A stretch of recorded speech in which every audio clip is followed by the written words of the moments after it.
Module 1 partie 7e. Les intentions du cœur d'un homme sont des eaux profondes, mais un homme intelligent les tire. Proverbe 20, 5. Dans ce verset, le puits représente qui? Comment pouvons-nous aider une personne en deuil à tirer des pensées et des sentiments du puits de son cœur? Ce n'est pas facile d'être à l'écoute. Il faut de la patience, de la maîtrise de soi, car la personne en deuil prend souvent plus de temps pour réfléchir avant de parler ou pour répondre aux questions. Un bon auditeur doit apprendre à être à l'aise avec de longues périodes de silence, au fur et à mesure que la personne traumatisée trouve ce qu'elle doit dire. Mais que faire si la personne est tellement perdue dans le traumatisme qu'elle ne sait vraiment pas comment commencer à exprimer ses pensées et ses sentiments? Il y a une autre chose au-delà de l'écouter que nous, les aides-soignants, peut faire pour guider les personnes sur le chemin de guérison. Et c'est que nous pouvons poser des grandes questions.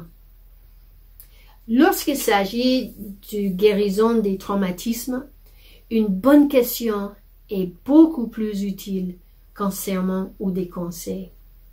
Proverbe chapitre 20, verset 5 dit « Les intentions du cœur d'homme sont des eaux profondes, mais un homme intelligent les tire. » Selon ce verset, le cœur d'un homme est comme un puits profond, mais une personne de sagesse peut l'aider à faire sortir ses pensées, tout comme une personne tire l'eau d'un puits.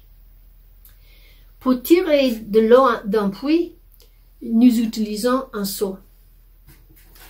Mais pour tirer les pensées d'une personne du puits de son cœur, le seau que nous utilisons, c'est des grandes questions. Vous allez maintenant apprendre 3 séries de questions que vous pouvez utiliser pour aider les traumatisés de faire sortir de leurs pensées et leurs sentiments du cœur.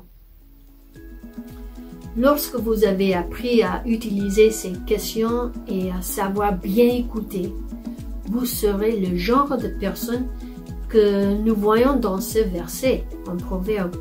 Vous serez une personne compétente pour aider quelqu'un en deuil. En résumé, le cœur de l'homme est comme un puits profond. Une personne en deuil a de nombreuses pensées et sentiments cachés au plus profond de lui-même. Une personne sage peut l'aider à guérir. Le cœur de l'homme est comme un puits et les questions sont comme un seau pour aider une personne en deuil à sortir de ses pensées. Ce processus est très curatif. Considérons 2 histoires qui montrent comment Dieu utilise des questions pour aider les personnes en deuil à exprimer leurs pensées. La première histoire se trouve dans Genèse chapitre 3, versets 6 à 13. La deuxième histoire est dans Luc chapitre 24 versets 13 à 19. Dieu a-t-il posé ces questions parce qu'il ne connaissait pas les réponses? Comment ces questions ont-elles aidé les personnes en deuil?